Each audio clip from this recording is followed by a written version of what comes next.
Hello and welcome back. We're in the studio of the Tata Steel Chess Tournament here in Kolkata. We're about to start with round 5. What an exciting round 4 that was. 3 decisive results. What was the highlight for you, Lawrence? Well, I mean, it has to be the Aronian game, Levon missing an elementary tactic for somebody of his strength. Unbelievable. You would just never expect. It is what it is. It's in the stars. And I said, okay, Levon, it's an interesting philosophy you got there, buddy. Alright, well, he went on to win that game, so that did not hurt him as much as it could have. Let's take a look at the results from the previous round. We had Surya going down to Karyakin. Karyakin with the black pieces played a very convincing game. Levon won against Wesley, a nice pawn sacrifice, missed a nice tactic, went on to win anyway. Vidit and Vishy, I was expecting it to be longer than it was, more interesting than it was, but we really didn't see much there. That was peace. Hari and Nihal, now that was a very interesting draw because obviously Hari with the white pieces wanted to really push for a win against the youngest and the lowest rated player in this event. However, Nihal with the black pieces was able to stand his ground and very convincingly, without too much trouble, held Hari. Indeed. And Mamedyarov of Hikaru. Yeah, and Mamedyarov obviously just a huge win. Huge win for Hikaru, and as we see, these are the standings going into round 5. So Levon with that win against Wesley is at 3 points. Hari, Hikaru and Sergey right behind him at 2.5. We've got Shak and Vishy both at 2. Wesley with it, Nihal 1.5. They've really got to step up that game. And Surya 1. Surya struggling. That's a difficult position to be in because it also it's a huge hit to your confidence as well, and confidence is key at such events when you're playing against such strong players. So local boy Surya struggling there a bit. Yeah, let's see if he can get back. Now the pairings for this round. Let's have a look at what we've got in round 5. Well, we've got, we'll see if we can bring it up on the screen now. There we have it.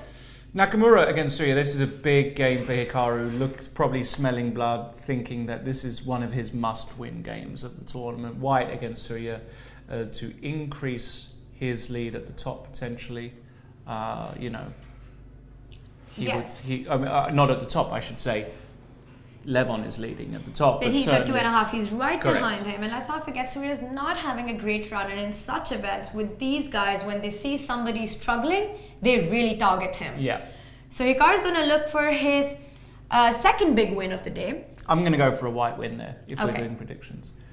And what else have we got? We've got Sarin against Mamedyarov. Your thoughts on that, Tanya? That's going to be really interesting. I mean, I think all of us are really impressed with the way Sarin has been playing. He's on 1.5 with 3 draws against 3 2,700 guys. Shak has got the black pieces, but Shak's style of play is very interesting, very aggressive.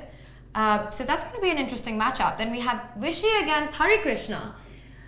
Board 1 of the Indian Olympiad team versus board 2 of the Indian Olympiad team. Correct. That should be an interesting match to watch as well. Now, the 2 big Indians. Hari is India number 2. Yes. Hari with the black pieces. We've also got Wesley up against Vidit. Yes, we do. And Karyakin with Levon. So we see the players have taken their seat and we should be starting any second. Indeed. Surya waiting for his opponent and he's here. I also often feel that Hikaru has a very strong presence on the board. You know, when he sits and just his mannerisms, you have to be really confident and calm playing against him because he can be a bit intimidating. Yes, he can be, but who do you think is the most intimidating here to sit across, Tanya? Out of all these players? Yeah. That's an interesting question. I think just presence-wise, I would say Hikaru. Hikaru, huh? Yeah. I think the others are... And it's obviously not easy for these guys to also sit against Nihal here. I mean, he's all of 14 years old. He's rated 2127 in the Rapid currently, which has got nothing to do with his actual strength. Even half a point means these guys lose a lot of rating points to him. And the kid is talented and in form. So I can imagine them being a little uncomfortable playing against him here. And let's not forget that, in fact, in the blitz section of this tournament, it's going to be Praggnanandhaa who's going to replace Nihal Sareen. Praggnanandhaa, he will be coming for the blitz. We'll talk more about him when he gets here. In the meantime, the players are getting ready. They are going to be kicking off very, very shortly. Remember, this is game number 2 of 3 today. 3 games per day. And they're over Nihal, just getting his thoughts composed, getting relaxed, getting ready, taking a bit of time actually. Let's stay with this game for the moment. Starts with E4. For E4, and I wonder what Shak's going to do. He's just going to go E5. Okay. We'll wait for the moves to be relayed. And so we have the Spanish. We do have a Spanish here. We're going to wait for that to come through. Hasn't yet come through. So what have we got? E4, E5, Knight F3, Knight C6. And Shak would never go for the Berlin. Bishop it's B5. just no not way. Shak to do A6, that. Bishop A4, Knight F6. And castles, mainline Spanish here. And is Shak going to try something like an Archangel, maybe B5 and Bishop C5? No, he just decides to go Bishop E7. Okay. I think he just really wants to keep all the pieces on the board, and he's just aiming for a long game. Yeah. And just trying to get a position that he can play on. Indeed.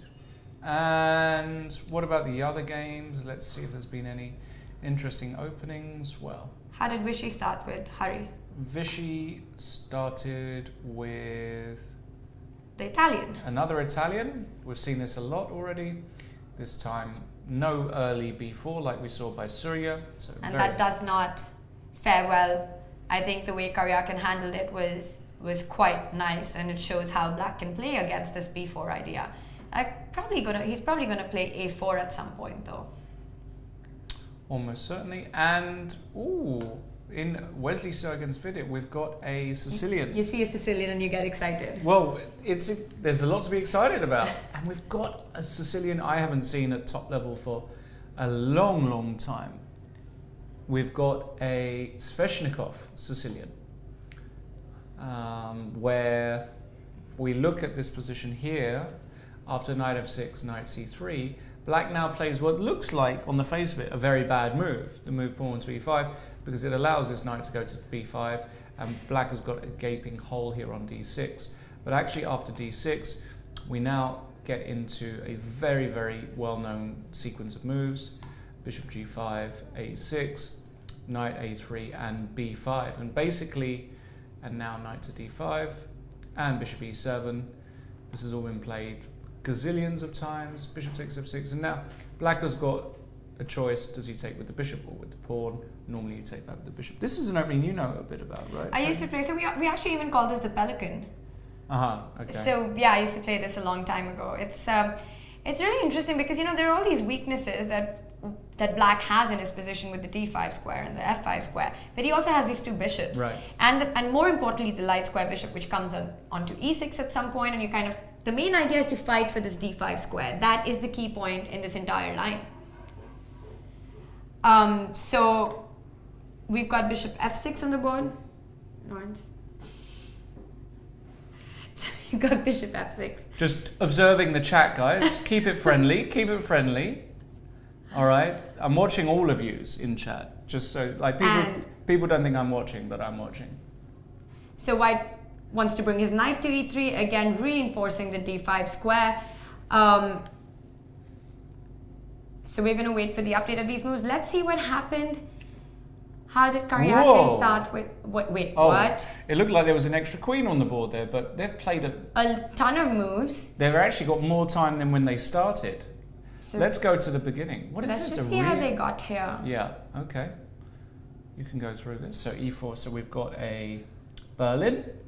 Knight takes E4. Everybody seems to be playing Rook E1 at the moment. Yeah. I don't know about you. We had this yesterday as well. Yeah. Vishy plays this.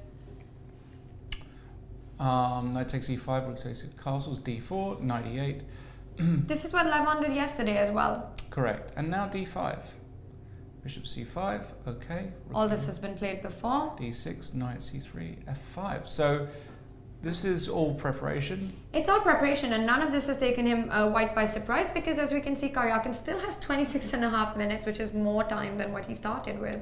And bishop takes f2 check, Tanya. A little tactic there, exploiting the fact that the knight on a4 is weak. Yeah, we can do a few arrows there, guys, just to point that out. So hanging pieces fall off, so queen h4 check. But Sergei did not blunder this, because your rook comes in. In exchange for the pawn, he gets a very active rook, rook e7. The queen comes back to h4. White protects that rook with queen e2. And now the problem black has is that his pieces can't move. So you've got to do something. So black does give back the pawn. And we see Karyakin on the board trying to remember what was it, because it's clear that a lot of the game that's happened till now has been preparation. It's all preparation, in fact. Black wins back another pawn, but now white's got this very cute move, queen c4, pinning and attacking the queen. And the point is, if you take here, white can just take back, pinning, and if bishop e6, after, well, probably... At least rook b7 hangs, yes. And this looks like a great position for white, who's... You've got two bishops, your pawn structure is better. Exactly. So what ended up happening is black played a very computer-like move, queen to e4, which you can get a very similar position to what we just had, but black's claim is that the open F file is much more beneficial compared to the last variation. Bishop to e6.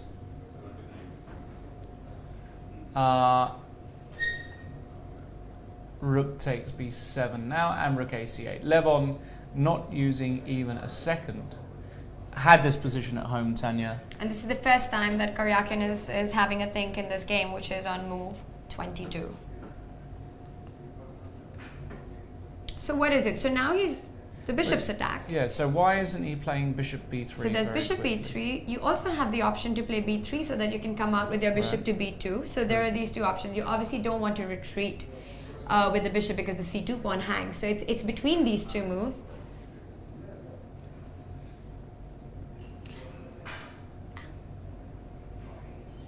It's interesting. Like I feel that a lot of blacks.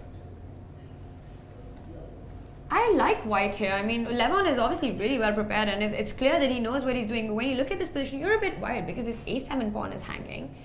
Black has this good advantage, not an advantage, but his pieces are placed better right now. But okay, let's see what happens if I make a move like this.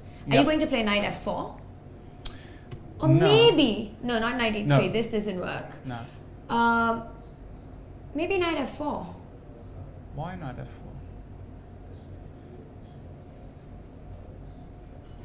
I don't like knight f4. What do you... I wonder what his idea is, though. I am curious. Do you want to go... You can't go e3. I want to just go rook f7. So he's gone bishop b3 in this position.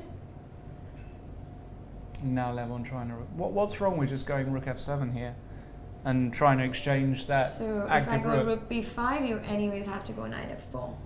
Yeah, but that's fine. Or knight c7. I've got lots of moves. No, wait. So Levon now in the tank. Maybe bishop b3 caught him by surprise, which, given that it's the most natural move on the board, I find difficult to believe.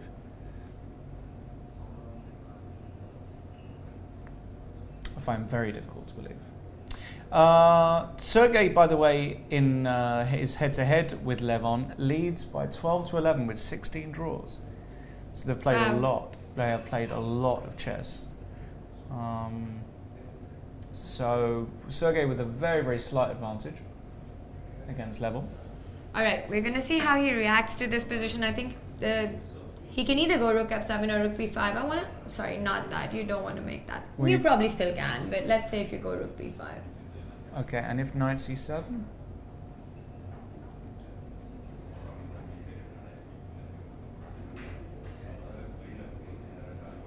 Can I go rook a5 now?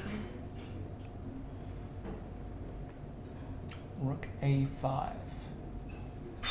He's gone rook f7. Well, rook f7 is just the most natural move on the board. Doesn't look like anything for white, I'll be honest with you. I mean, yes, white, if he manages to... I mean, I'm coming bishop e3 next, and... I understand.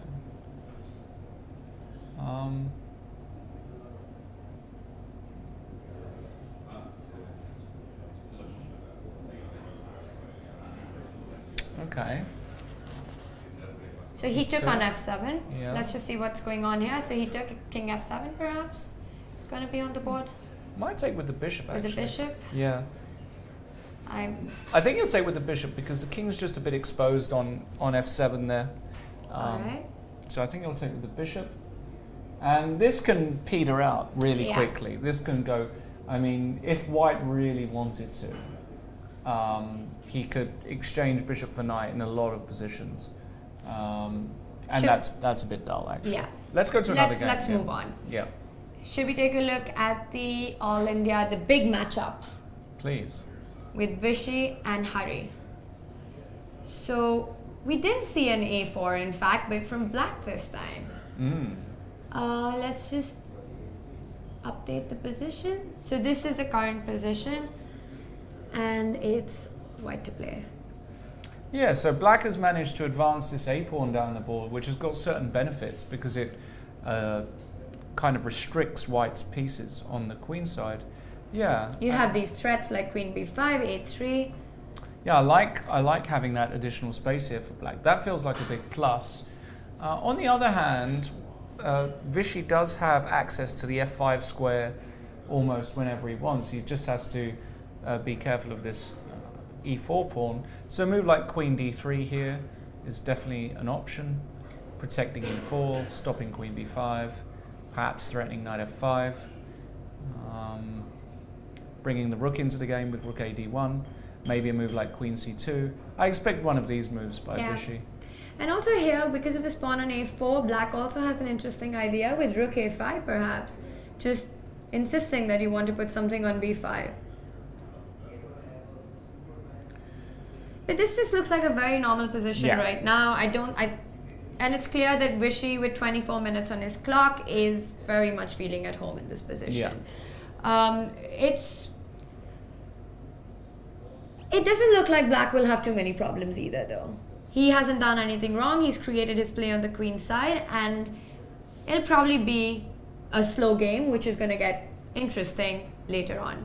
Let's see how Wesley is doing against Vidit in your favorite opening, the Sveshnikov. It's definitely not my favorite opening. It's probably my least favorite opening. I've never actually ever played it with either color mainline. But you do like your offbeat line, so you would never go into a main theory that existed hundreds of years ago. Exactly. Knight c2, castles. h4. Yeah, an early h4 with g3. This move h4 is not an aggressive move, guys. Do not mistake h4 as an aggressive attempt. It is a purely positional move, trying to restrict the bishop coming Yeah, the main to g5. idea is to stop this bishop from activating from bishop g5. And now a4 by Vidit. He's saying, you know what, buddy? Come on. Let's bring it on. Knight takes b4, knight takes b4. So black sacrifices a pawn. And what does he get in exchange for that? That's the big question. Tanya Sachdev, what does he get in exchange? I think he probably wants to go something like a3, I'm not sure. But how are you going to react to a move like a3 here? Because you know, the thing is with h4 and g3, you're still a bit away from completing your development. So a3, let's say I play b3, just... Then I wanted to go queen a5. You have queen d2. Queen a5, queen d2, and... What, just bishop b7 or something like that? Then knight d5. For bishop b7, you always have knight d5. Right? Probably. So let's see. So...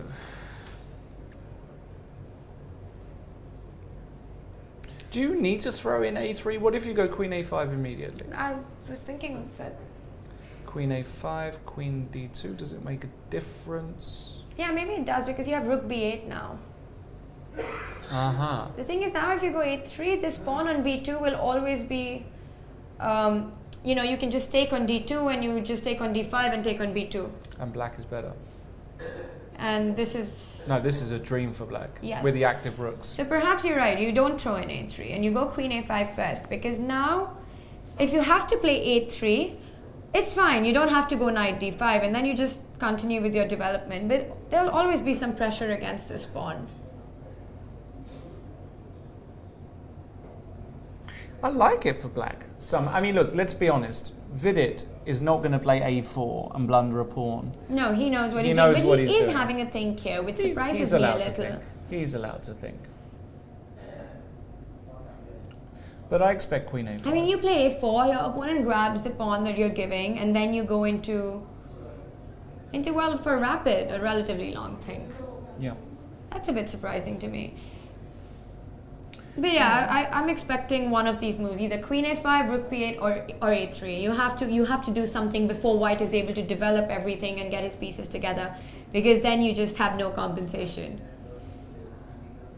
Let's go to Nakamura versus Ganguly quickly, because this is a big game for Hikaru. It is a big game for Hikaru, and he's definitely going in for the kill in this one. The position though looks fine for black right now. Yeah. It looks okay, although white is probably still for preference here with that center. I guess white will go e4 himself here, if I had to guess. Because otherwise e4 is a problem. Right. So what if you go e4 yourself? Also liberates that bishop.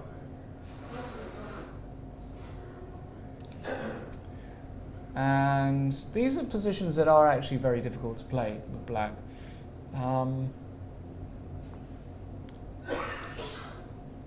Because I don't think you can allow white just to go d5 and, you know, he has just played e4. Looks like the most natural move on the board. So I wonder what Surya's going to do here.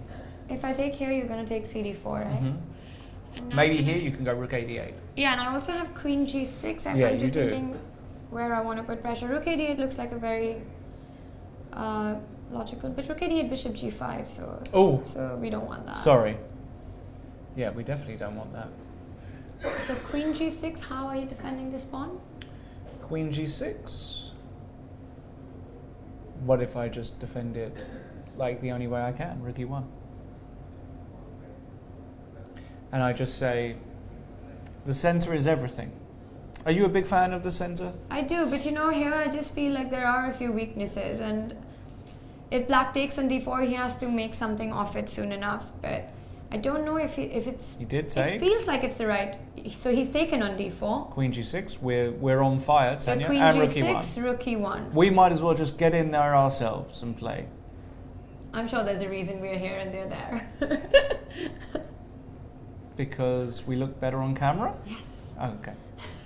That makes sense. The only reason, of course. It is the only reason. So rook e1, and now over to Mr. Ganguly. And remember, guys, you can see just below the video there, mine and Tanya's Twitters. Please follow us, because we're both very funny. And Tanya is actually on the funnier one, which she's on the 20,000 follower challenge for Twitter. She's at 19,000 and she wants to get to 20,000 as soon as possible. So follow Tanya. She's going to celebrate. She's waiting for the email from Twitter and congratulations and whatever else they do. Yeah, right? It's what I'm living for right now. Also, don't forget to connect with us using the hashtag TSChessIndia and write to us. And keep going in the chat. I am watching. Be with us. We want you. They think you're probably funnier than me. Would you agree with that? You're definitely more annoying than me. I would agree with that. It wasn't that funny. It was quite funny. It was good for you. It wasn't funny because it's true. It was good for you. I mean, it was good for you. That was one of your better quips. All right. So rook e1, rook d8. Now this is what we were talking about, right? The center looks really pretty for white, but he doesn't look fully coordinated or developed right now, and black has to start putting pressure on these pawns as quickly as he can, otherwise he can become worse really fast. Yeah. Yeah, Hikaru so there's no e5, there's no d5 is possible, but you don't want to make this move because it's really committal. But do you go bishop b2 here? I don't like d5. Yeah, me neither. But you need an accurate move here. This position. This is actually a critical position. Yes. You need an accurate. Yes. It's funny that I'm trying to say the word accurate and checkmate at the same time. Accurately checkmate. Accumate. That's an accumate. Yes. An when you accurate accurately checkmate There someone. we go, an accumate. Has that happened to you a lot? I get acclimated quite often, yeah. All right, so critical moment. Difficult to say exactly what's going to go on. Should we go to another game? The Karyakin-Aronian game, predictably, unfortunately, is looking rather dull. Opposite colour bishop position. We got the Soviet moves as well. We are on fire. This is fizzled out, and I have a feeling this is going to be a draw pretty Let's soon. go back to Sarin versus Mamedyarov. All right, we haven't had a look at this one. Wow. So opposite side castlings is always an interesting position. Yeah, but it's one of those positions where Shaq, I think, is going to be very happy because he is. There are a lot of pieces still on the board. It's very unbalanced in many ways, pawn structure, everything else. And, you know, if he's got the two bishops. He's got the two bishops, and if Nihal doesn't do anything, Shaq can just think about launching on the king side. A king side offensive, yes. And also, like, these are exactly the kind of positions that you aim with the black. Whenever you have the black pieces and you're playing somebody who's lower rated than you and you are trying to win the game, these are exactly the sort of positions you want. You know, just a position full of game. Correct. And it's not so easy to find white's play here. To be honest, I do like black's position more because I'm not sure how white is going to break through on the queen side. He has to, the thing is to break through, and he has G5. to get G5, of course G5. Here we go, of course. I mean, the thing is, like, for white to do anything, he has to try to play C3 and push one of these pawns, but that really weakens the D3 pawn. And it's really hard to come up with a good plan for white, while black has clear play on the king side. Nihal could be in trouble in this. I hate this position for white. I can't see... You hate it? Well, only insofar as I can't see any active plans here. And Shaq has just demonstrated why this position is so pleasant for black. He can go G5, he can go H5, H4, G4, swing the rooks round. And I don't see a plan for white. I don't see a plan for white. I mean, he has to try and push this knight on D4 and occupy the F5 square. But it is going to result in further weaknesses. Maybe he's going to... Yeah. Do you think he's ever going to play bishop takes D4 here and just... You know, I mean, it's not a move you really ever want to play. But let's say I do take on D4. Just humour me.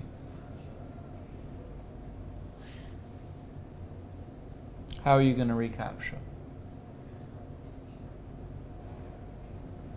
So you want to come with your knight to F5? I just want to play knight F5. And there are also positions where I can even sacrifice a pawn if it's going to mean that I have, you know, squares I can use for my pieces. And it is true. I mean, this bishop is really not doing much here. I think he's going to take. And if I go CD4, suddenly you have options of B4. You know, maybe you want to sacrifice or you go queen D2, B4, but at least you've got a plan. I'm not keen on B4. All right, so what do you want to go knight F5? Yeah. Horsey into the hole. Okay. I'll just pass. Well, it's difficult Queen to pass. D2? Queen D2, let's say. Maybe queen... Then you can just go bishop E6. I mean, bishop E6, knight G7. Good. No, I think what I want to do is go bishop F8, bishop E6. So he's gone bishop D4. Yep. And it's going to be interesting to see how black recaptures, because you want to take CD4 to undouble your pawns, but you also feel queen D4 has its own advantage because you constantly keep pressure against the D3 pawn and defend against any offensive against your king. But then white gets a tempo with knight F5. How would you recapture in this position? I personally would probably capture with the pawn on Which C5. one? C5, yeah? Yeah. Queen D4 is a very legit option, by the way. Yeah, the more I look at it, because I do feel these pawns really make it difficult for you to do anything on the queen side. Yes. Yeah, it really is between CD4 and queen D4. It'll be funny if he plays E4 though. But he probably won't. That makes Hold sense. on, he's already played a move, Tanya. So we've got CD4 on the board. CD4, yeah. He played CD4. And it looks as though Sarin has put his queen on F3 as well. Oh wow, so we've got some moves on the board. What did he play? Queen F3. Okay. Yeah, you know, Saren is trying his best to... This is White's point. Yeah. This is what he's playing for. But it's not... So there's bishop e6 here. Yeah, bishop e6. It's a move that looks like a reasonable possibility. Yeah. But, you know, Nihal's going to try and clog things up. He knows he's not better. He knows he's really just going to have to be a bit passive. He's gone rook f8. Rook f8, okay. Yeah, and black is just somewhat better here. Should we move on to another game? All right, where do you want to jump to? Let's jump. Should we quickly look at Anand versus Hari Krishna? Not much going on there, I have to say. Not really. So there we have it. There was this time when Hari was about to overtake Vishy on the live ratings, and that went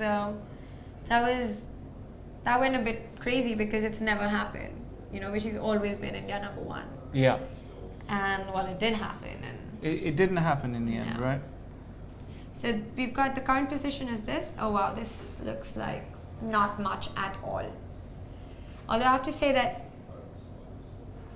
no. White doesn't seem like he's going to get anything out of this. I mean, you might think he has knight f5, but it's just one piece, and there's absolutely no play. Black does have these double pawns, but they are also binding down White's pawns in a big way. Yeah, I don't see.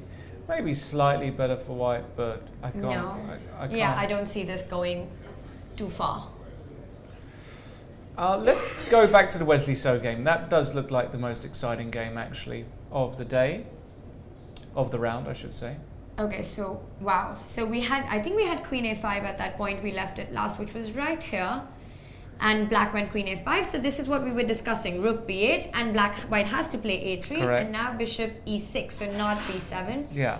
And castle's long. Yeah, because you can't go knight c6 forking because you just lose the b2 pawn. So that's correct. That doesn't work. And White, wow, this looks dangerous, but what? Knight c6 is a legitimate threat now, right? Yes, so now you have to, I mean, you still will have queen d2, but then you just take rook d2. So is he thinking about, so rook c8 looks like a normal move here, because bishop c4 I don't think it works, right? You just take, this can't work. Probably doesn't work. Might work. After bishop takes c4, can I play... I can always take on d2. I can also play knight c6 into... No, knight c6 intermediate doesn't... even that's not clear. Even knight c6 here is not clear at all. Knight c6, I'll have something like queen c5. It can, I don't think knight... Then you want to take on d6, you mean? Yeah, I can do that. Yeah. No, knight c6? Yeah, maybe knight c6. So I mean, rook c8 also looks like a very normal move. This looks very we do have a move, in fact, on the board. He's gone for rook c8. Yeah. And king to b1. Logical. So now, Very. the first thing that comes to mind is take on c6, c4.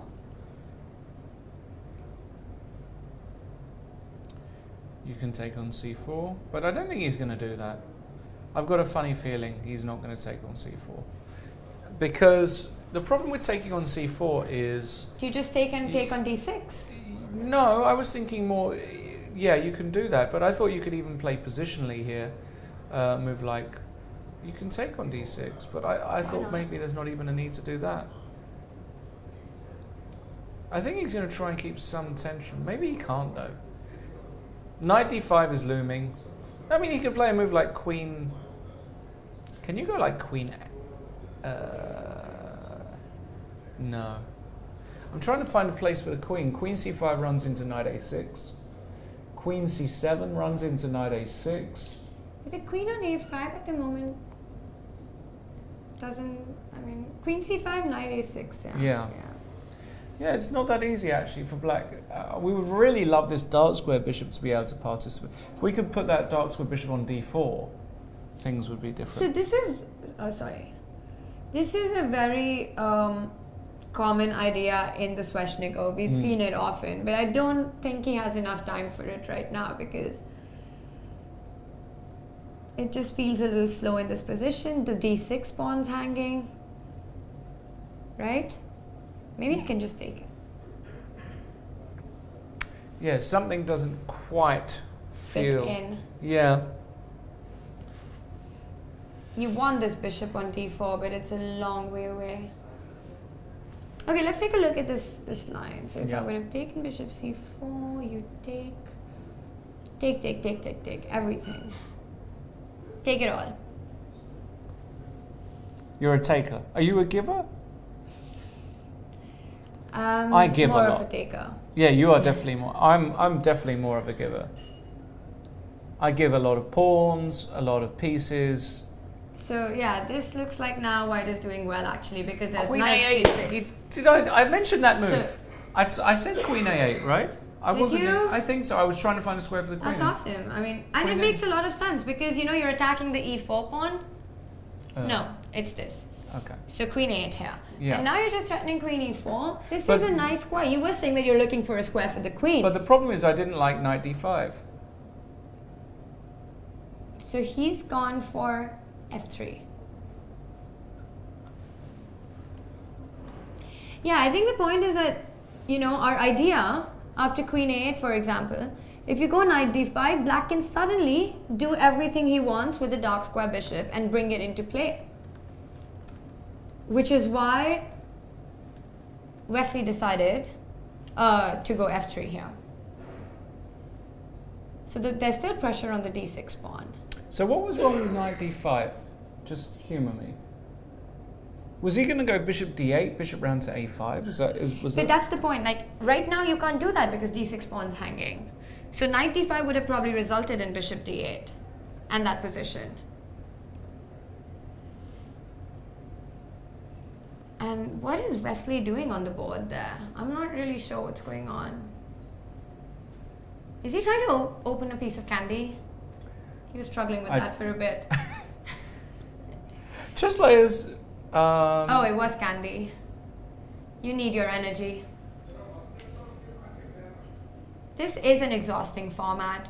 Rapid might seem like a short time control, but it's that much more stress on you to just be totally focused and calculate faster. And when you've got 3 games in a day, it really does take its toll. So we have a move from Vidit. And he's gone Bishop E7.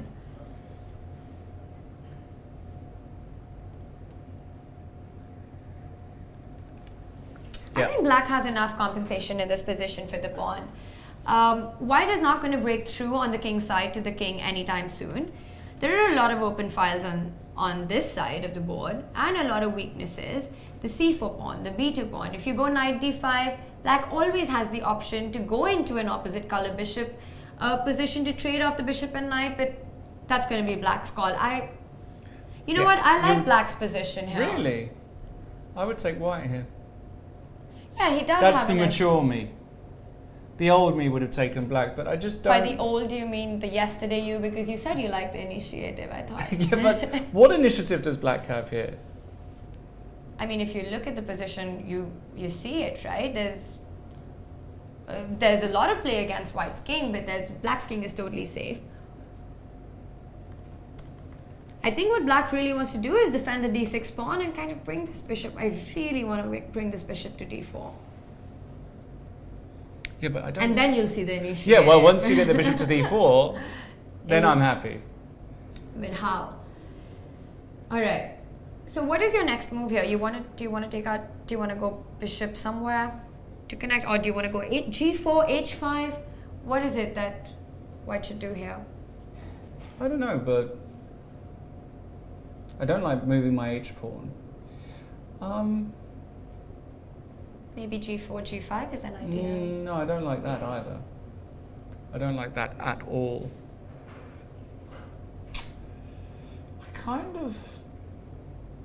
Why do I want to swing my rook from h1? To where?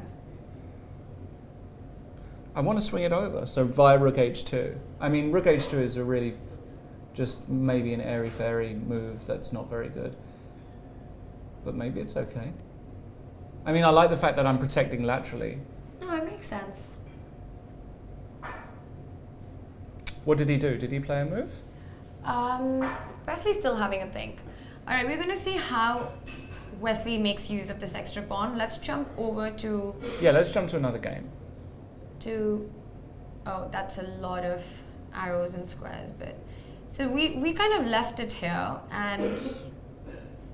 Yeah, not much has happened. No, in this game, I think black is doing absolutely fine. More than fine. Yeah, black is in no trouble. I think this should be fine. And white's fine as well. I mean, this is a very equal position. Probably white wants to go knight f1, knight e3. Black has everything in control as well. Should be a draw soon. Should we go back to the Nakamura game? Yes, we haven't been there for a while. Yeah, this was an interesting opening. So we left it at rook d8, and white responded with bishop g5, f6. The bishop comes back, king h8. The queen. I do have the impression here that black is doing rather well. d5. Well, the first move you look at is rook takes d5, but it doesn't work because you take and then take on e8. No, e1 means no, knight knight e1. takes e1, exactly. So rook g5, ed5, and queen c. This is white's better here. White's winning, actually. Yeah. So you can't take on d5. If you can't take on d5, do not forget your c7 pawns hanging. So what is it that Surya wants to play here? Actually, this could be bad for him. Are you just losing a pawn? No, doesn't feel like it. It actually does. Does to it? Me. Does it? If rook d5 is not working, you lose the c7 pawn. It's as simple as that. Because the knight b4, bishop b4, nothing's working. So he's got knight b4. Yeah. He's going to... So if Yes. Let's see what happens if I do... if Oh, then you want to go rook c8 and knight c2? But then you lose a lot of... Yeah, maybe that's the point. But it's very complicated. Rook c8. You have to take on b7, right? I think so. Yeah, you don't even win the exchange because I just pin you. Or you do win the exchange, actually. Actually, it's really clever because if you go that way... No. If you go that way, I can play knight takes e1. Oh, yeah. Yeah, that's Let's put even that better. on the board. So probably rook... The other rook goes is better, but if you go this way, then the point is that you take here. Yep. And that is game over. So, queen b7, knight c2. Let's do it the other way. This way, but you still have rook b8. Now you have rook b8. Now for sure rook b8. And the thing is, this gets crazy. This should be fine for black. This should be fine for black. Actually, I would definitely take black in this position. Yeah. No, it's true. So, knight b4. Yeah. Well, while we mull this over, we do actually have a very funny tweet about Hikaru. And here it is here. From Anton Squared Me, a genius. Shout out to my main man, Dan. This is so funny. If he's watching, he's not watching because he's based in the US and he'll be fast asleep. But he says here, I don't think he's pressed, and there's Hikaru photoshopped into the picture there with Magnus and Fabiano, which is he's a Photoshop god. Yes, he is. He's a Photoshop. Dan does some really cool brilliant. things. Everybody go and follow him. He is absolutely brilliant, and he's going to be uncorking a lot of genius little tweets throughout the World Championships. No question about it. All right, so definitely follow him. But let's go back to this game and follow the action here. So we have knight b4, and I'm just thinking, Lawrence, can I just take on b4 now? You can do whatever because you want. Queen c7 does look dangerous after. But now rook I c8. hit you. I hit your rook. You hit my rook. And then I can just. And then my e4 pawn's attacked exactly. as well. So this is not great. No, I don't want to take bishop b4. And this definitely doesn't work, yeah? Looks like it. Looks like it doesn't work. I think I don't want to say black is better, but you know, It looks very tricky. Yeah, maybe I just can't take the pawn. Actually, Hikaru just played a move. Let's see. Did he just move his queen somewhere? What did he play? He played... Let's update the board. Yeah, he went queen b1 here. Queen b1. That's a clever move. So you're targeting the b7 pawn and not the c7 pawn, and he immediately went knight a6 with the idea to go knight c5, attacking the e4 pawn. Yeah, so if queen takes b7, knight c5, That's and if you correct. collect some more pawns, you can get a bit... Knight takes e4, for example, d5. And now d5, and you've got this really annoying threat of bishop c5 as well. So he's gone queen b7. So this position is getting very tricky. And he's gone queen c7 because you don't want to allow bishop c5. Right. And now is he going to just take knight e4? Almost certainly he's going to play knight e4. I would say that's very, very likely. And I'm not sure how much better white here is here, because even if you win the a7 pawn, black drums up quite a lot of initiative on the king side here. So I'm not completely convinced that white is actually doing that great at all. Can we go back to the Sarin game? Yeah. Let's go to Sarin against Shak. And actually, let's go to the current position. The current position, because it looked as though Shak had something, but actually, we now have had a huge change in the position where it looks as though Shak has won a pawn, but yeah, black is a pawn up. This knight is a monster. Well, it is and it isn't. It's not attacking anything. It's not attacking anything, but it's controlling a lot. So black is a pawn up. He's an extra pawn, a very healthy extra pawn up. Right. And he does have the h file. Yeah, maybe. I think it's not enough for white. This is not enough compensation for white. Because the only active piece white has is this knight, and as Lawrence, you pointed out, it's not really, there's no weakness that it's attacking.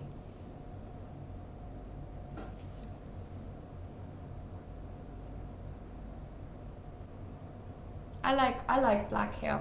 Yeah. I think everyone likes black here. What do you reckon the audience? Do they like the black? The audience likes black here. Yeah. The lady in the middle there, she's either in a state of shock horror or absolute boredom. She's either completely compelled by the games, or she's like, oh, what am I doing here? Is that a face of... All right. The only thing I see is that white can actually go for this idea. You can't really do anything though. No, what I mean is, like, what about getting the knight to d5? So 93 is a possibility, but I still don't think it's enough for a pawn. Alright, we're going to come back to this game and see how Nihal finds. Well, he got his knight to d5, right? So that was a huge improvement. Okay, so that was really clever. We have some moves. Yeah. So bishop a5. And he played knight e3. This is very clever. It's also very important to do it at this point, because once the queen moves away, you're not going to get your knight anywhere. So knight e3, rook captures the open file. The knight comes to d5, because from here it's not just a pretty looking knight, but it actually has a target on f6. Now it's got some, correct. It's got some venom. So rook h6, he wants to double, he wants to triple, and rook h1 to neutralize all of that. So the other rook comes to h8, and that's the current position on the board, with Nihal thinking. So what can I take on f6 here? I mean, you can, but I'm not sure I would do that, but... I mean, it's the first move that comes to your mind, right? You have to calculate it. Well, the problem is rook takes f6. Rook h8 check. Oh, are you giving up everything? Maybe. I haven't really calculated it. Rook h8. No, this doesn't feel right at all, because even, I know you want to take on my g4 pawn, but even if I just go queen g3, it should be fine for me at least. No, you can take on f6. Yeah, and then you want to go queen g4, king h2, and even... Queen takes d1. That's definitely fine. Queen e5 and queen b8 is coming. I mean, why would white fear that position? No, I don't think white would fear. So rook f6 is... But maybe something else here. Okay, so what if I just play a move like... Queen somewhere, but where? Queen... E6. Why can't... He did do it. He's gone, because if you don't take the pawn back, and he's immediately gone queen f7. he has to go, what, knight h5 or knight d5? No, he can't go knight d5. So this is a nice little trick because now you have rook h2. And you want to be careful with this stuff. You can't take on h2 because your queen's hanging, and king g3 runs into the pretty rook h3. So knight h5 seems to be... But I have to point out, black is actually not threatening to take this knight because the rook on h8 is hanging. Yeah. So white can hang on with that, you know? No, but there are bishop d8s coming. At some point he will be forced. At some point white will be forced to move that knight. For example, I have an option like rook h5 here. Do I? What if I go king a7? King a7, and I'll have to take on h6 anyway and move my knight, yeah? I mean, I'm going to put my king on a7 if I can. Yeah, so I'll anyway have to capture on h6. I don't know if I have a... maybe. So if the knight has to go anywhere, it has to go to h5, stopping rook h2. Does white have any other useful... Because there's also queen f5 here. Queen f5 is very interesting. So what about this move, Lawrence? Queen f5.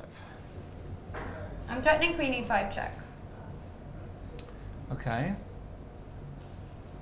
Is it a threat? Because I've got bishop c7. I see that, but after rook h2, I just take, go king f1, king e2. So I could probably just take and take on g... maybe, I don't know, but... Queen e5, come back to f5, I don't think you'll have a threat. Okay, what's your move here?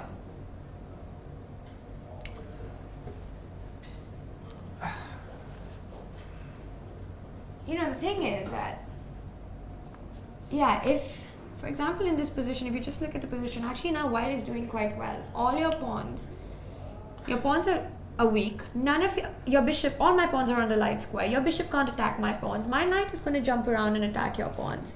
This position strategically is quite good for white. And we do have a move actually, so what... He played it. Did he? He played your move, queen f5. Queen f5 on the board. It's, you know what, I do like white here. I think Shah could be in trouble here. Interesting.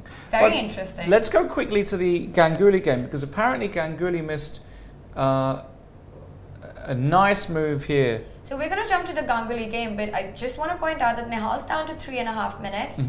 Shaga's 11.5, almost 12 minutes. But Nihal's position is looking really good. White is going to attack all of black's pawns. None of white's structured pawns are in trouble. And we're going to come back to this. Let's see what happened here after knight c5. So, well, this is the position on the board. Yeah, well, this is the point. Queen b7 was just played by Hikaru. Double attack, hitting the rook and the bishop. And actually, there's no way to defend both. Oh, dear. Yeah. And in fact... Is there no way at all? Oh, I don't think there's a way. There isn't, you're right. And in fact, he sacrificed... So, one second, we're just going to go through the moves. Queen b7. Yeah. Knight to c3. Knight c3. So, knight e2. Maybe this was the only way to fight. Yes. To just stay in the game. Knight c1, rook c1. But this position is very bad for black. This is lost. No, this should be easy for Hikaru. Yeah, I mean... You don't even have an extra pawn. No. You're just rook for 2 pieces. This looks really bad for black. And Surya knows it. Yeah, Surya really struggling. This is such a heartbreak for him. Really, really struggling this tournament. Can we quickly check in with the Karyakin-Aronian game? Because... Yes. My feeling... Black's not going to survive this one. Alright, so... Karyakin Lev. And actually it's one of those positions where, you know, on the face of it, it looks as though, well, it's opposite color bishops, material is equal, blah, blah, blah, blah, blah, blah. But actually I have a sneaky suspicion that Lev is mildly concerned here about his position. His bishop on c6 is really poor. Whereas the white king can find work on a5, king to a5. You can then start thinking about moving the b pawn. I'm not saying that it's anything too tragic. Bishop on d4 is a marvelous piece, also covering the f2 square. I don't believe that white is winning, but white is the only one who can play for a win here, if such a thing exists. You're totally right. I mean, this bishop, even though it's an opposite color bishop, you can just see the difference between the two bishops. And this pawn is not advancing. But also black will have counterplay once he starts threatening e3. He's gone rook f8. Levon also, I mean, a lot of people are commenting, yes, I can confirm he did in fact skin a giraffe before the game and and put it on his shirt. No, I'm joking. No animals were harmed in the during this in the production of this broadcast. But Levon is famous for his ostentatious shirt taste. A lot of people, Levon's shirts do cause a lot of debate, excitement? Tanya. No, a lot of debate. A lot of people love his style, very unique. He does have style. Say what you want about it, but there is style there. What do you think of the giraffe print? I love it. I think it's very colourful and bright and happy. Will you wear it tomorrow then? If he lend it. If you come as a giraffe, I'll come as a rhino. What does that mean? You just wearing exactly what you're wearing right now? I don't know. Well, you can choose the animal. We can come as, we can come in print tomorrow. That would make the guys happy on chat. This is where chat goes bananas. This is what they love about this tournament. Is what they love this about is it. When now they're like, most excited. Oh, they want me to come as a donkey. That was a good comment. That's great. I'd like that. Yeah, I'm sure. So then I really just do have to turn up tomorrow, right? To come as donkey. Just show up. Just show up. All right. Rook f8. I mean, this is going to be a long game, and I agree with you that white is going to try, but still don't believe it's enough. We'll find out. But there is pressure on black. I really want to go back to the Mamedyarov game because I really think that Nihal has a real shot here. Okay. Okay, so some stuff has gone on. So queen f5, king a7 against queen e5 check. And then he took and went knight d7. And this was my point. The knight can attack all your pawns, but the bishop cannot attack any of white's pawns. That's true. So you like white here? Is that what you're saying, Tanya? So is white just better here now? So he went queen e7, defending the pawns. But not really, because you can always take on e5. And he went rook h1. So just neutralizing black's only active piece. Impressive play by Nihal because the pawns are hanging at all times. You don't have to worry about it. And that was the point. You couldn't have taken on e5 actually at that point. Because if you take knight e5, there's rook f6. And you can't take queen g5 because of rook f2. So Nihal accurately after queen e7 played rook h1 because these pawns are forever weak, and what you want to do is get rid of all of black's counterplay. Rook h1, king h1, and we have black went bishop c7 and just simply king g2. Right, so black is on the defense here. And is he going to go knight f6 now? Well, it's black's move, so no. No, he went, right. That is right. I'm excited for Nihal.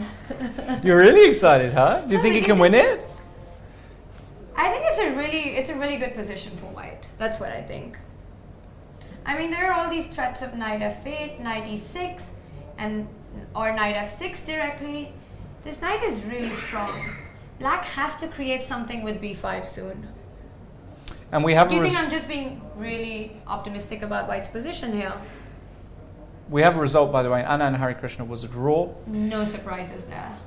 And not really. That was a draw 5 million years ago. Only 5 million, not like 25 million. Okay. A lot of people in chat are like, oh my God, Mamedyarov, he's getting outplayed by 2100. Guys, if you guys are watching the chat, you should know that Nihal Sarin is not a 2100. He just never played a rapid game before, or he played once when he was in short pants.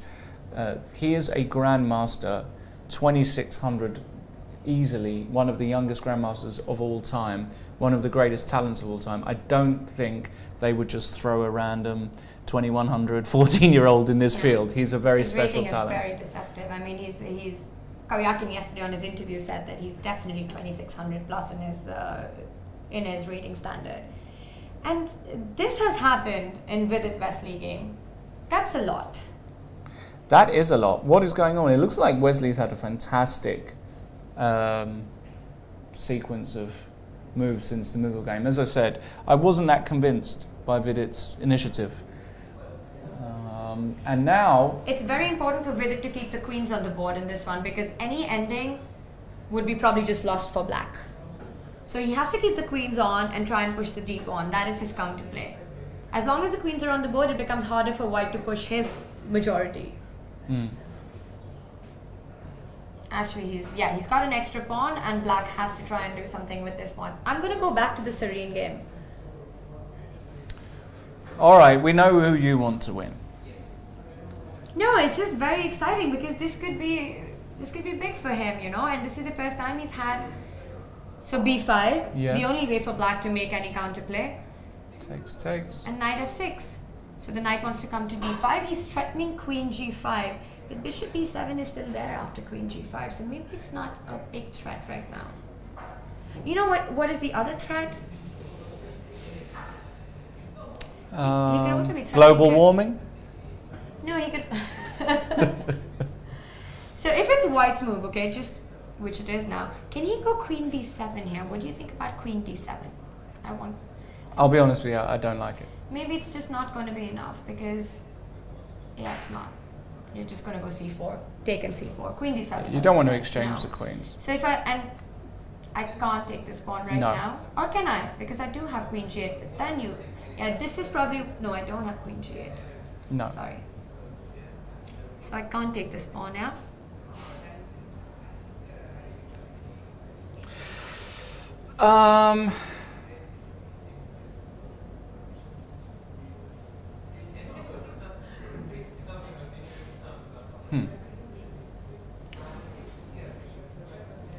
It's an interesting one, isn't it? Because we're kind of just a bit stuck. Maybe he just moves the knight. What about queen c8?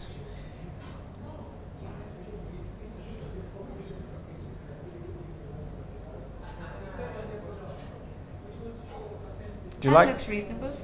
Looks like a good move, no? Why is he not going to play queen c8 here? Yeah, I like it the more I look at it. He's gone queen c8. I mean, it's the most obvious move on the board, right? Because...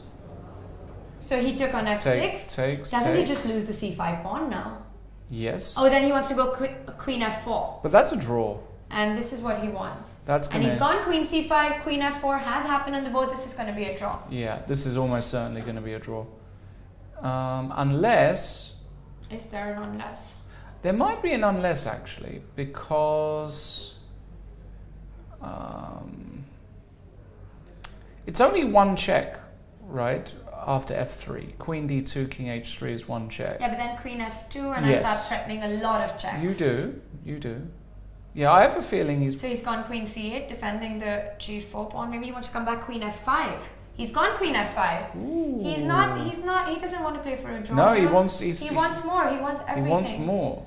Queen d2. He wants more because you don't get these opportunities with these players. King b4. So Nihal is 2 pawns up at the moment. It's serious for Shaq here. This is very, very serious. And he's got this e-pass pawn. This is very exciting. Is it? Is it not? I think it is. Okay, because I could just go queen d6, queen c6 and start pushing my pawn, right? I don't think it's that easy. Okay, so where do you go? In, like Flynn. In. I think Nihal still has to be very careful here. He doesn't have much time, that's the only thing. He has no time, and if black ever wins the c2 pawn, and he just gets rolling with the d3 pawn... So right now you're not threatening to win it because d4 is under attack, so... Right.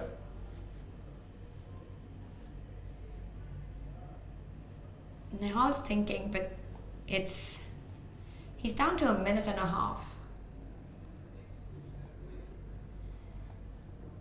Yeah, He's gone queen d6 check. He's gone in. In.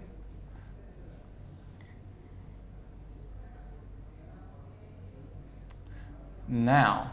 So now he's threatening king c2. He has to give a check on either c6 or c5. unless he's planning. I think you should go queen c5 check. Anyway, king b2, only move. He's gone queen c5, Yeah. it's going to be king b2 And e5. So exactly. he has to go queen f4 now. Queen f4 will be played, I'm pretty sure about that. He's gone queen f4. Correct. So Nihal's playing on 32nd now. He's playing on Queen d2. seconds. So queen f4, f3, King h3, king g3. king g3, queen e1 check, right? No, not necessarily. Or queen f4. He's got two. Yeah, queen f4 is a possibility to just repeat it. It might just be a repetition here. Actually, queen e1 just seems like a repetition by force. I mean, what is your move? He's gone queen e1. I mean, I don't see how your king is running. It's No, just it's a draw, yeah. It's just a draw. No, this is a draw. Nihal just didn't have enough time to do. I'm not sure if he had enough, truly. I mean, I think there should be a bigger try than the one he's made, but it's still a. Oh my! Shaq Is playing? Shaq playing for a win I here? think he is because He just went b4. incredible. He just went b4. He's 2 pawns down. e6. Okay, so he still has a draw. The reason he played b4 was because he always has this draw. In this position, if you look, there's no way that white can play against this perpetual with queen e1. What? No, Are you laughing something at Twitter? Oh, what are they Twitch. saying? What is Twitch saying? If I could tell you what's going on in Twitch, Tanya, it's just... You do wonder sometimes. You love your Twitch, don't you, Lawrence? I don't You really. love it. No. I wish I loved it. Shaq is really. If they all said I was So funny. he played e6. Look Yeah. at this. He played e6, not going for the perpetual. He played e7, but you don't He have can still anything do better. You don't have anything better. And Yeah. now finally, he's going to draw. Yeah. And that's a repetition, guys. Oh, that is Shaq an amazing disappointed. result for Nihal Sareen. And he probably had more, but not enough time. But still, his 4th draw against a 2700 player. Pretty impressive. This is super impressive. What a guy. What a guy. What a guy. Okay, let's go to the Nakamura game quickly. Nakamura Ganguly. All right, we're here. Oh, okay. So somehow it's a bit of a weird one, right? No, it's not, because your queen just comes to f3. Maybe.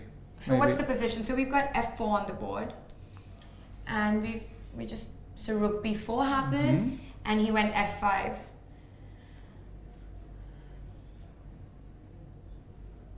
So all white wants to do is push this pawn.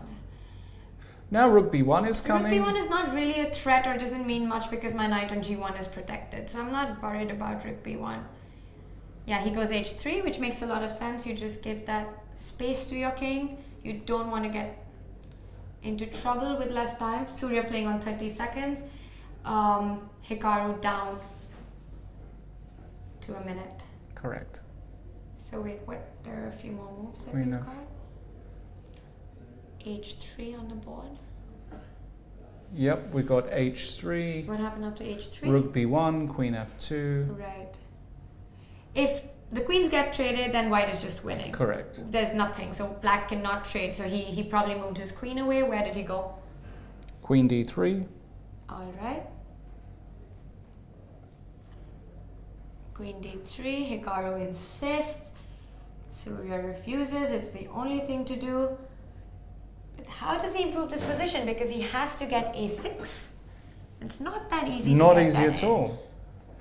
I mean, I like the fact that he can... He probably has to go maybe queen a8 check, and does that help you? Because that also puts f5 under attack. So he's gone queen e4.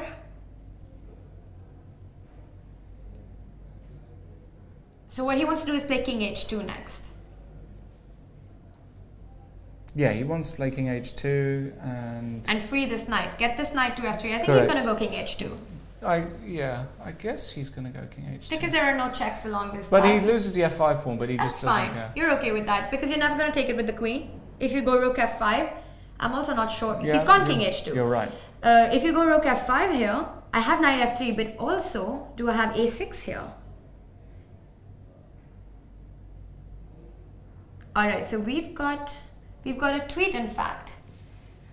If this doesn't show the exciting future we have in the chess world, then I don't know what else can. He's referring, of course, to Nihal Sarin, who is playing brilliantly, just on all draws and one loss so far. Brilliant chess.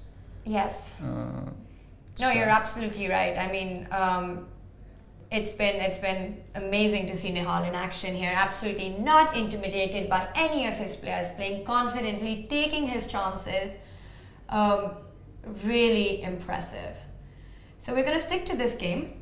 For sure. So we have rook f5 on the board. And now I think he's thinking about a6 or knight f3. He's gone a6. He's gone a6. Yeah. This is clever, utilizing the fact that the queen is overloaded. Yes, you take any of it, I take your rook. He's gone rook e5, that's going to be a check on the board. No, I'm not sure you want to No, what check. is your move? I would go maybe queen b7 here. He's gone queen b7, defending everything. So rook e6 runs into a7, and Correct. that's the point of not giving the check, because you want your pawn to flow. And Surya's still struggling, isn't he, Surya's basically? just struggling all through the tournament. This looks like it's over. Just a7 and a8. And just one check. The king comes back. Has to defend the a8 square. But queen b8's super pretty. Rook g8. The only move. Bishop d8. This is just finesse. This guy is Nice. unstoppable. I mean, these Nice. kind of positions, they just know what to do, and it's resign. Really nice last couple of moves by Hikaru. Extremely precise. h3, king h2. Yeah, really good. Very nice technique. Let's go over to the Karyakin game against Aronian, because believe it or not, I said a while ago that I felt as though Lev was kind of, I don't want to say the word struggling, but it was a bit unpleasant for him. We got a position here where, you know, he's a pawn down. It's opposite color bishop. This is fine for black. It's fine, right? Yeah. This is just, it's... I like bit king much. c6. I like this. Is it that fine? I mean, I guess it is fine. this is a very interesting ending. So the thing is that if you don't have the h pawn, for example, if there are none of these pawns on the king side, Right. then it's just a draw even if white has 2 extra pawns on the queen side. But with this h pawn being the right square, the right colored square, with h8 being a black square, and white having a black square bishop, it could have chances, but I think, yeah, with ba5 now, this should be a draw. Because Should be a draw, right? this should be a draw. Because I'm just thinking, how are you going to improve? I'm just going to put my king. Okay, so what is the setup? Maybe the king remains. I don't allow a6, a7. That's for sure. Well, even that, I'm not There's completely something sure. that's happened. There's something that's happened. No, Wesley has won. Wesley has won that game, and we expected that a while back. No, Wesley Right. won. So let's just take a look at the final position from that game. Oh, Yeah. wow. Yeah, king f8, Just g7 G7 is is just going to be queen with check. And the Karyakin game, so you have to be a little bit, do you have to be careful here? Or is it just a complete? So white is going to try and defend. You have to be a bit careful. The reason why I'm saying you have to be a bit careful is that there are some positions where, remember, that h pawn is the right h pawn Yes. for white, because it's on the same color square as the bishop. So if all the pieces get traded off, then, So he played bishop h4. Bishop f2. No, I think this is a draw. I think this is a draw, because you can never go bishop somewhere else because of the move g3. So it's left to play. No, the idea is to go king c5, king d6 right now. So bishop. Yeah, he is going to go in. But then a4 pawn, because this king is Okay, tied down. all right. So let's say king c5. Exactly, bishop Because he has to a4, do king that at some d6. point. And now, how do I do this? Well, are you ever going to go g3 at the right moment, or? No, g3 you can. Right now would be the right moment. No, I don't think so. Buy ahead. So g3, bishop g3. So we're just trying to look into this. You take here, king a5, and c5. Exactly. And this position is what? This is not good for me. This is good. This should be winning for white because of this pawn.